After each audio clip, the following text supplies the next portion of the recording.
ಕೊಪ್ಪಳ ಜಿಲ್ಲೆಯ ಕೊಪ್ಪಳ ವಿಧಾನಸಭಾ ಕ್ಷೇತ್ರ ವ್ಯಾಪ್ತಿಯ ನೇಲೋಗಿಪುರ ಗ್ರಾಮದಲ್ಲಿ 2x20 MVA 110/11 kV ವಿದ್ಯುತ್ ಉಪಕೇಂದ್ರ ನಿರ್ಮಾಣ ಕಾಮಗಾರಿಗೆ ಭೂಮಿ ಪೂಜೆ ನೆರವೇರಿತು.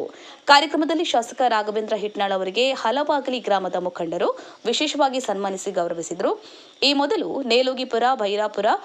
ಅಳವಂಡಿ, ಹಲವಾಗಲಿ, ಬೆಳಗಟ್ಟಿ, ಕವಲೂರು, ಮರ್ನಾಳ, ಬೋಚನಹಳ್ಳಿ, ಹನಕುಂಟೆ, ತಿಗರಿ ಹಾಗೂ ಸುತ್ತಮುತ್ತಲಿನ ಇನ್ನಿತರ ಪ್ರದೇಶಗಳಿಗೆ 13/11 kV, ಅಳವಂಡಿಗೆ 110/33/11 kV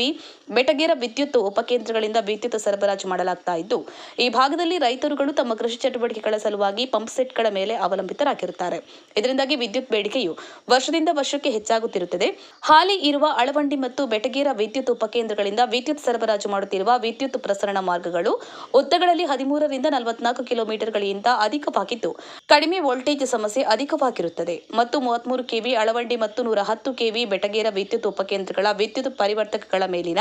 ಅಧಿಕ ವಿದ್ಯುತ್ ಒತ್ತಡವನ್ನು ಕಡಿಮೆ ಮಾಡಲು, ಭವಿಷ್ಯದಲ್ಲಿ ವಿದ್ಯುತ್ ಬೇಡಿಕೆಯನ್ನು ನಿಭಾಯಿಸಲು ಹಾಗೂ ನೇಲೋಗಿಪುರ, ಭೈರಾಪುರ, ಅಳವಂಡಿ, ಹಲವಾಗಲಿ, ಬೆಳಗಟ್ಟಿ,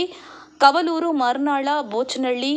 ಹನಕುಂಟೆ, ತಿಗರಿ ಹಾಗೂ ಸುತ್ತಮುತ್ತಲಿನ ಗ್ರಾಮಗಳ ವಿದ್ಯುತ್ ಗ್ರಾಹಕರುಗಳಿಗೆ ನಿರಂತರ ಹಾಗೂ ಉತ್ತಮ ಗುಣಮಟ್ಟದ ವಿದ್ಯುತ್ ಸರಬರಾಜು ಮಾಡಲು ಸದರಿ ವಿದ್ಯುತ್ ಉಪಕೇಂದ್ರವನ್ನು ನಿರ್ಮಿಸಲು ಉದ್ದೇಶಿಸಲಾಗಿರುತ್ತದೆ. ಸದರಿ ವಿದ್ಯುತ್ ಉಪಕೇಂದ್ರ ಹಾಗೂ 110 kV ವಿದ್ಯುತ್ ಮಾರ್ಗವನ್ನು ನಿರ್ಮಾಣ ಮಾಡುವುದರಿಂದ ನೇಲೋಗಿಪುರ ಮತ್ತು ಇತರೆ ಗ್ರಾಮಗಳಿಗೆ ವಿದ್ಯುತ್ ಸೌಲಭ್ಯ ಪಡೆಯುತ್ತಿರುವ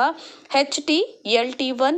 LT2, LT3, LT4, LT5, LT6 ಮತ್ತು LT7 ಗ್ರಾಹಕರುಗಳಿಗೆ ಹಾಗೂ ಕೃಷಿ ಜಮೀನಿನ ಪಂಪ್ ಸೆಟ್ಗಳಿಗೆ ಕಡಿಮೆ ವೋಲ್ಟೇಜ್ ತೊಂದರೆ ಇಲ್ಲದೆ ಅಡಚಣೆ ರಹಿತ ಉತ್ತಮ ಗುಣಮಟ್ಟದ ವಿದ್ಯುತ್ ಪೂರೈಕೆ ಮಾಡಲು ಸಾಧ್ಯವಾಗುತ್ತದೆ. ಮುಂದಿನ ದಿನಗಳಲ್ಲಿ ಕೊಪ್ಪಳ ವಿಧಾನಸಭಾ ಕ್ಷೇತ್ರ ವ್ಯಾಪ್ತಿಯ ವಿದ್ಯುತ್ ಗ್ರಾಹಕರುಗಳಿಗೆ ಉತ್ತಮ ಗುಣಮಟ್ಟದ ಹಾಗೂ ನಿರಂತರ ವಿದ್ಯುತ್ ಒದಗಿಸುವ ನಿಟ್ಟಿನಲ್ಲಿ ಮತ್ತು ಈ ಭಾಗದ ವಿದ್ಯುತ್ ಜಾಲವನ್ನು ಉತ್ತಮಗೊಳಿಸುವ ಸಲುವಾಗಿ 10 kV Bhagyanagar, 110 kV ಗೊಂಡಬಾಳ, 110 kV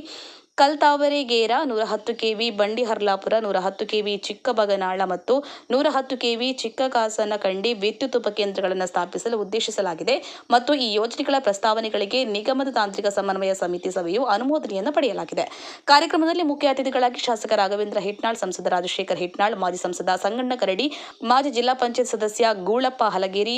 Bharamappa ನಗರದಹಟ್ಟಿ, Congress ಯುವ ಮುಖಂಡರಾದ ಗುರು ಬಸವರಾಜ್, ಶಿವನದಯ, ಗುರುವಿನ ಹನುಮಂತಗೌಡ, ಪೊಲೀಸ್ ಪಾಟೀಲ, ದುರ್ಗಪ್ಪ ಚಟಗಿ, ಸಂತೋಷ್ ಹಳ್ಳಿ, ಶರಣುಪ್ಪ ಗುಡಚಳಿ, ಚಿನ್ನುಪ್ಪ ಕೂಡನಹಳ್ಳಿ, ಮಾರುತಪ್ಪ ಬೆಟಗೇರಿ ಹಾಗೂ ಗ್ರಾಮಸ್ಥರು ಭಾಗವಹಿಸಿದರು. ಉದಯ್ ಕುಮಾರ್, ಕೆಳಗಿನ ಮನೆ, ಜೈ ಭೀಮ್ ನ್ಯೂಸ್ 24x7, ಇದು ಬಹುಜನರ ನ್ಯಾಯಕ್ಕಾಗಿ.